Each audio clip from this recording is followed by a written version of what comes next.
Hola, bienvenidos todos a una nueva sesión del proyecto Vocación Científica. En esta ocasión tenemos como invitada a la doctora María Rodríguez. María Rodríguez es doctora en ciencias y de profesión original química. María, Así bienvenida. es. Gracias, muy amable por tu invitación y encantada de estar contigo. María, vamos a comenzar con la pregunta principal del programa entonces.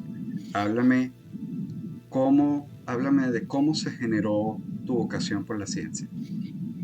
Sí, sabes que cuando hicimos contacto la primera vez, yo pensé justamente en eso, en qué momento, sé que fue en los estudios antes de la universidad, y digamos yo conté con mucha suerte porque cuando hice esos estudios en las últimas etapas de que llamamos nosotros aquí en Venezuela liceo, conté con excelentes profesionales que me dieron los laboratorios de química, de física, inclusive de ciencias de la tierra. Y teníamos laboratorios también, o sea, podíamos manipular rocas, podíamos hacer algunas reacciones sencillas. Yo creo que en ese momento, entre cuarto y quinto año, que solo son los últimos 2 años de liceo antes de entrar a la universidad, pues yo empecé bueno, me gustaban muchísimo las clases que tenían que ver con ciencias. Ya yo asumí desde ese momento que yo no tenía nada que ver con humanidades, que mis estudios iban a ser orientados a las ciencias, y de hecho no tuve ningún problema en identificar la química como la rama de esa ciencia que yo quería estudiar.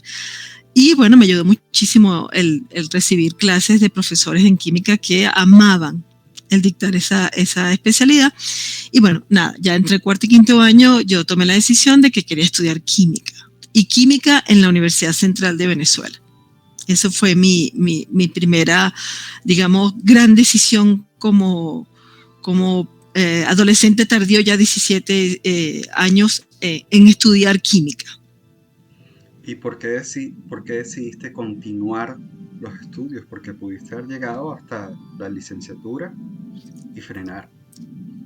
Porque sabes que cuando uno está en la universidad, inicialmente cuando uno comienza las clases de química, uno siempre está pensando en, a mí me gusta esto, ¿qué voy a hacer yo con esto después cuando yo me gradúe? Y nosotros empezamos a tener interacción con los estudiantes de posgrado que nos daban clases en los laboratorios de más bajo semestre. Y ellos hacían investigación, estaban haciendo sus tesis. Y nosotros empezamos a interaccionar con ellos, acercándonos a los laboratorios a ver qué hacían.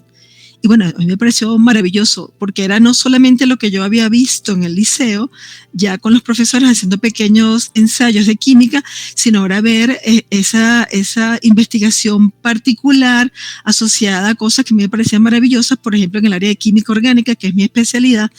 Y bueno, ya en ese momento yo había decidido que, te digo en ese momento, a mitad de carrera, que yo quería quedarme como profesor en la universidad. O sea, mi amor por la universidad, mi interés por la universidad comenzó en el liceo, mi amor por la central cuando entré.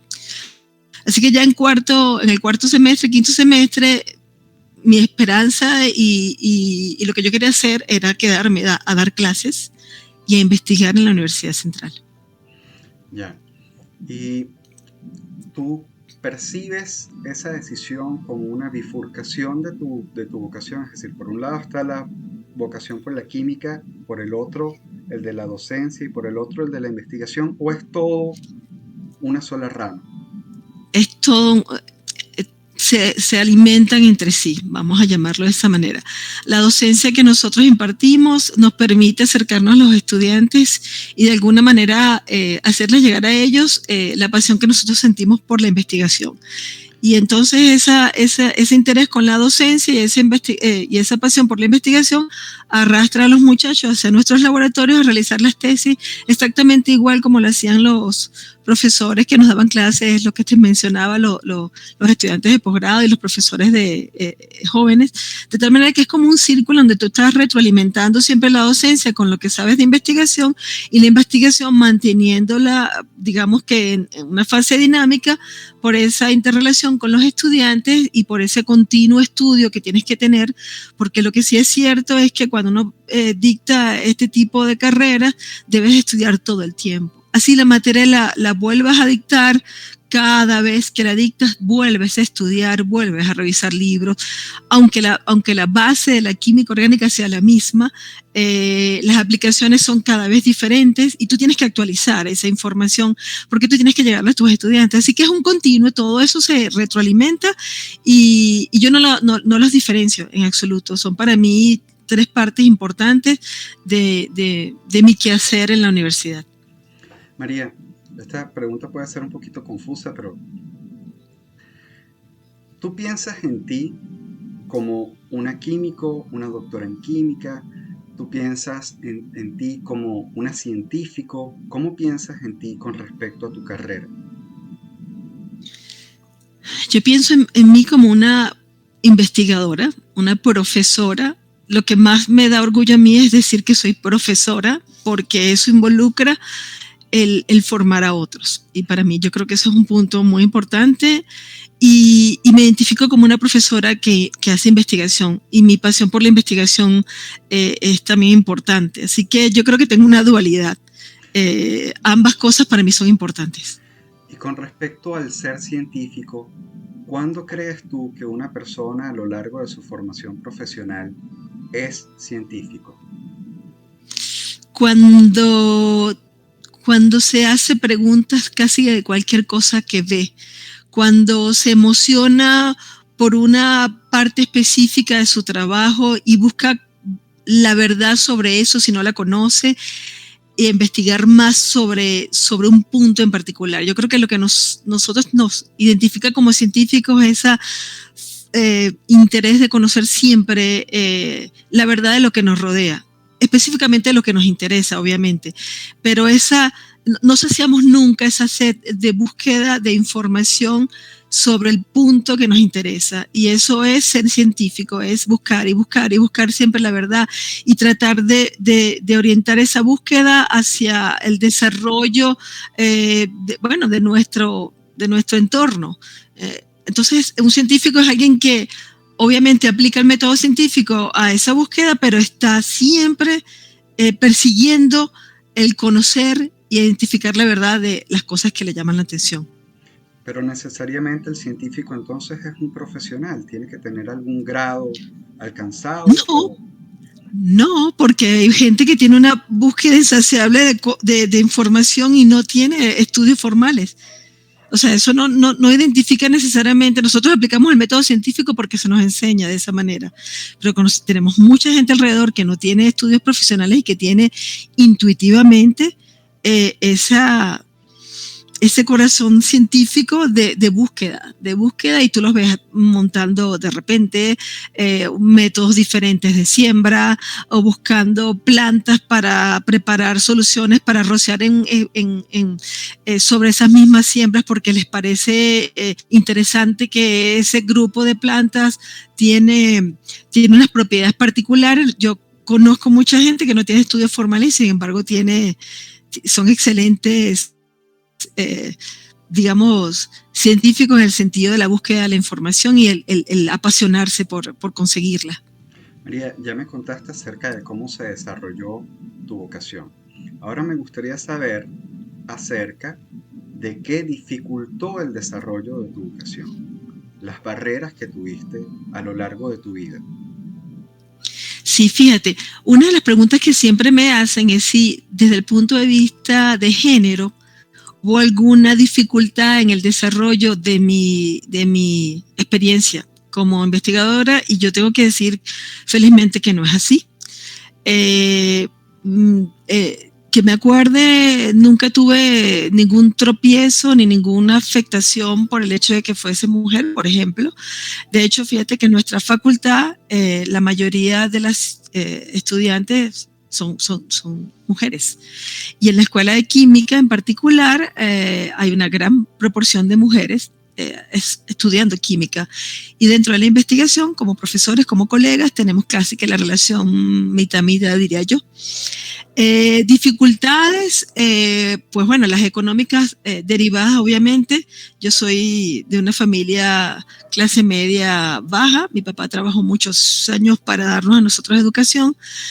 De hecho, uno de los puntos importantes cuando teníamos la posibilidad de que no me asignaran el cupo en la central era mi papá diciéndome que él iba a hacer un esfuerzo para que yo entrase como en ingeniería química en una universidad privada de acá de Caracas. Y yo le decía que no, que yo quería entrar a la central, porque bueno, es una universidad pública, pero era porque yo quería estar en la universidad central. Para él era, por supuesto, un alivio económico.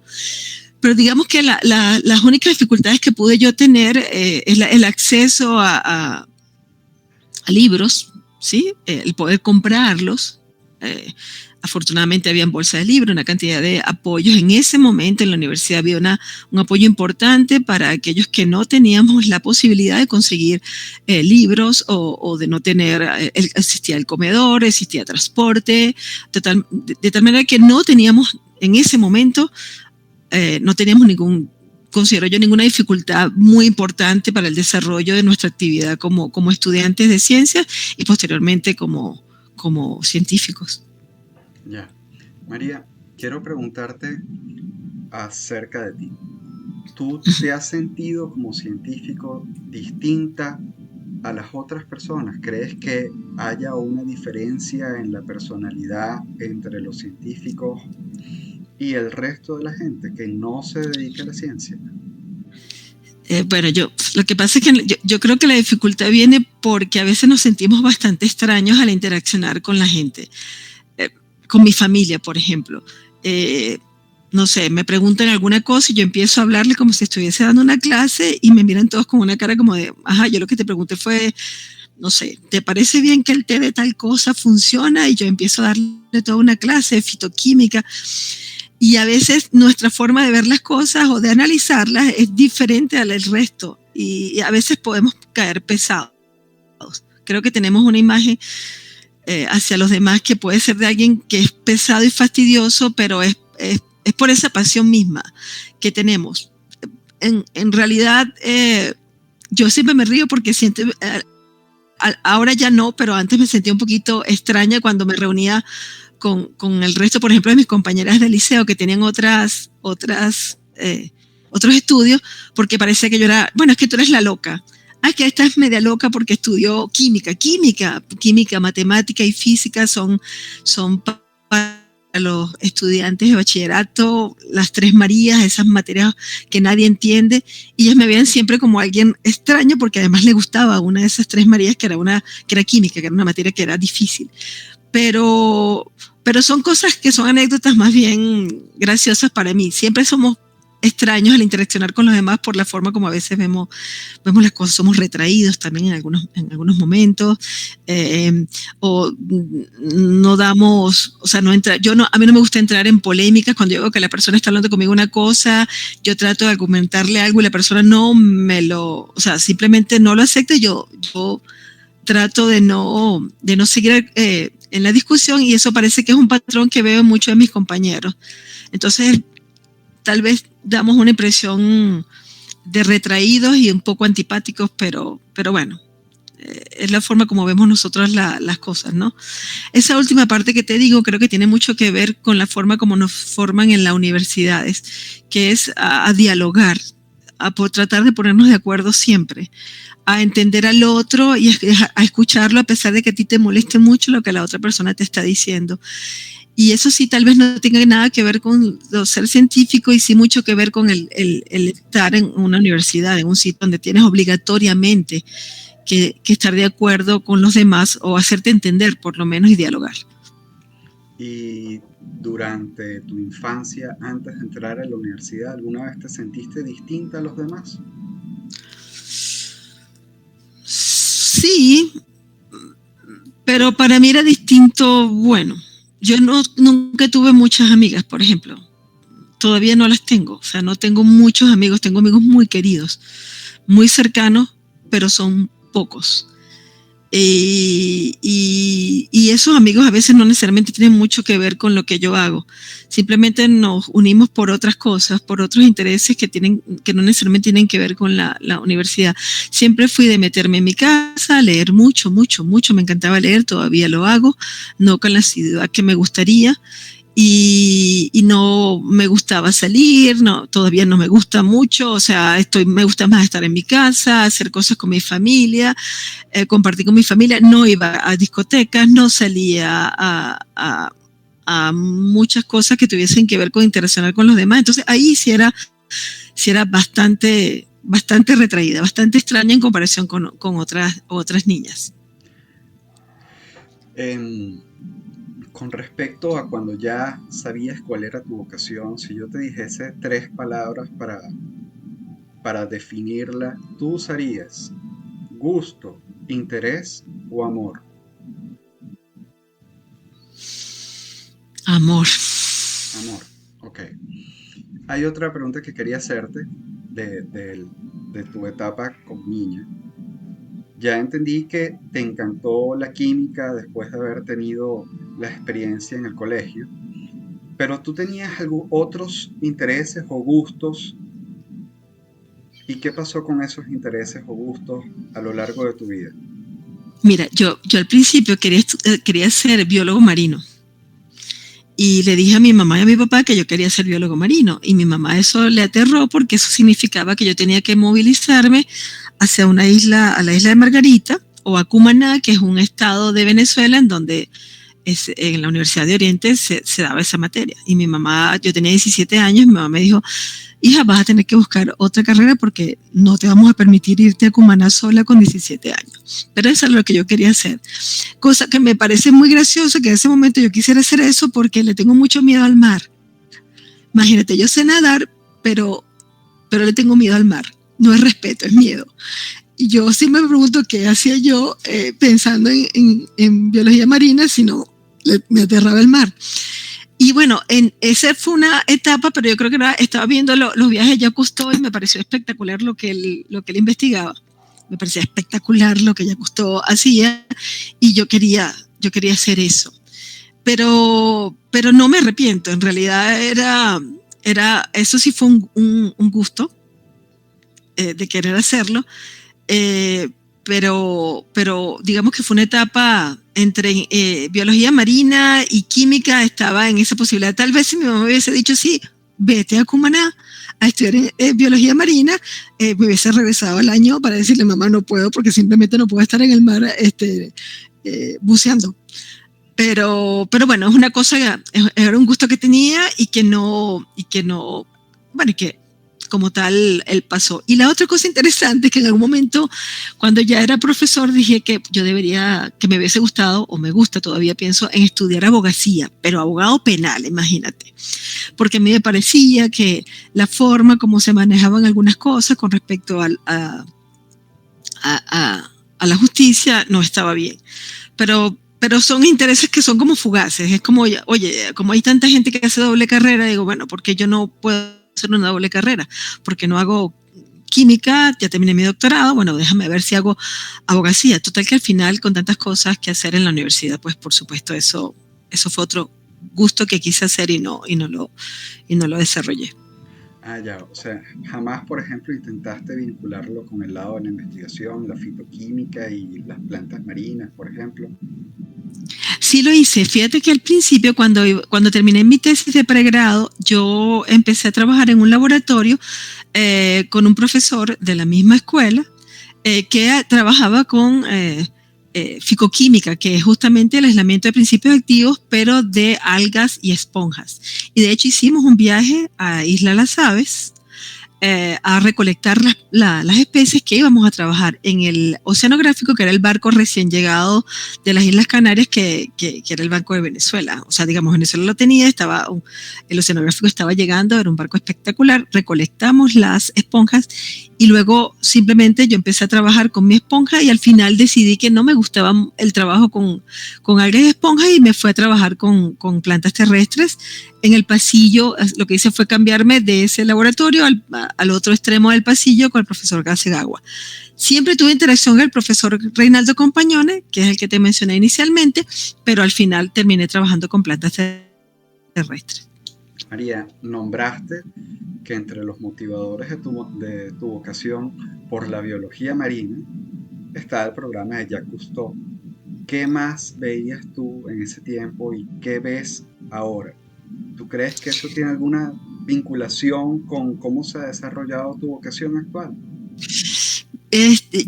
Fíjate, en ese momento veía todo lo que tuviese que ver con ciencia. O sea, todo lo que tuviese que ver con la investigación a mi forma de verlo. Es decir, imagínate, yo leía los libros de Julio Verne, me parecía La Isla Misteriosa un libro espectacular. Yo todo lo que tenía que ver con búsqueda de cosas eran libros que me llamaban mucho la atención. Entonces, todo, no me acuerdo bien qué otro programa, los de Ella Custom me marcaron, pero no me acuerdo bien qué otra cosa, pero eran muchos que tuviese que ver con ciencias, por ejemplo, ahorita ya Nat Geo, todo lo que tiene que ver con este tipo de investigaciones me fascinan. Sin embargo, tengo ya veo otras cosas, veo series políticas, veo películas que tienen que ver con digamos, cambios políticos en países, este tipo de cosas. Ya tengo como una gama bastante grande, pero yo soy una nerd. Tengo que confesarte, me gusta Harry Potter, me gusta El Señor de los Anillos, todo este tipo de cosas me gusta, así que sigo leyendo eso. A mi edad no me interesa, veo todas esas cosas que tienen que ver con este tipo de fantasía histórica y me encanta. O sea, sigo viendo, tengo como muchas cosas diferentes ahorita que me pueden llamar la atención. Ya. Me gustaría que hagamos un pequeño espacio para aquellas personas que quizás lleguen al video no en búsqueda de una investigación acerca de la vocación científica, sino para hallar su propia vocación y vean, mira, están entrevistando a María Rodríguez, ella es químico, vamos a ver qué dice ella de por qué estudiar química. Bueno, fíjate, el lugar común que uno siempre dice es que la química rodea todo, o sea, está en todo lo que nos rodea, mejor dicho. Y de hecho es así. Los avances tecnológicos que se están desarrollando ahorita, así sea desde el punto de vista médico, tocan de alguna manera la química. Y si no tenemos investigadores o personas que se encarguen de estudiar la química, y no solamente la química a nivel macro, porque ahorita estamos todos, digamos que tratando de buscar todo lo que tiene que ver con la química a nivel nano, que es donde nosotros nos estamos incursionando ahorita. Si nosotros no tenemos esa investigación, mucho de este desarrollo, que es además puntual, nosotros tenemos, por supuesto, como país latinoamericano, y en condiciones en las que estamos ahorita en mi país, un retraso importante en el desarrollo de nuevas tecnologías. Y en este momento, y me voy a dedicar simplemente a Venezuela porque es lo que más me interesa, el número de estudiantes que están en las carreras científicas ha disminuido dramáticamente. Tenemos la tercera parte de lo que teníamos en el 2012. Eso significa que la involución en las ciencias en nuestro país, si seguimos como estamos, va a ser prácticamente irreversible. Y nuestro trabajo es hacerles entender a los estudiantes, hacerles entender en realidad a la comunidad que debe tener una población científica robusta, con personal de relevo y estudiantes con interés en estudiar estas ciencias para que nosotros podamos estar por lo menos a la par de Latinoamérica en lo que es el desarrollo de nuevas tecnologías. Y eso es un grito, digamos, de una llamada a la sociedad para que entienda lo importante que es los estudios, no solamente en química, los estudios en las ciencias, la física, la química, la matemática, la computación y la biología, que son las que están en mi facultad. Físicos, esta vez no hubo nuevos estudiantes inscritos, imagínate. Y eso significa un retroceso importante. Entonces, ¿por qué estudiar química? ¿Por qué estudiar las ciencias? Las ciencias son la base de los descubrimientos de muchas de las nuevas drogas que se están utilizando. Las ciencias están detrás de todos los desarrollos tecnológicos en el área de medicina, en el área de ingeniería. Siempre hay interacción entre las ciencias básicas y las ciencias aplicadas, y la ingeniería y la medicina y, digamos, nanotecnología, inclusive todo lo que tiene que ver con computación. Así que es importante que cada país tenga, y sobre todo Latinoamérica y más especial mi país, digamos, un ciclo de estudiantes que entren, se gradúen y se inserten dentro de las fábricas, los laboratorios de investigación de mi país, y que además puedan entrar y estudiar en otros países como se hacía antes. Yo estudié siempre aquí, pero tengo compañeros que estudiaron en Londres, que estudiaron en Bogotá, que estudiaron en Australia, digamos, y que trajeron esas tecnologías hacia acá y nos enriquecieron a nosotros. Eso no está pasando ahorita. De hecho, se está yendo. Y los que quedamos estamos haciendo un esfuerzo muy importante para mantener la investigación, y eso obviamente pasa factura, y está pasando factura en el desarrollo del país. Estoy de acuerdo contigo, totalmente. Bueno, María, para cerrar la entrevista, me gustaría darte las gracias por haber participado y por tu testimonio. Eh, Invito a todas las demás personas que quieran participar en el programa, también acérquense, simplemente escriban un correo o a través de los canales que tiene el proyecto. Y a quienes están viendo esto, muchas gracias también por ver este programa, y los invito a ver el siguiente. Chao. Chao.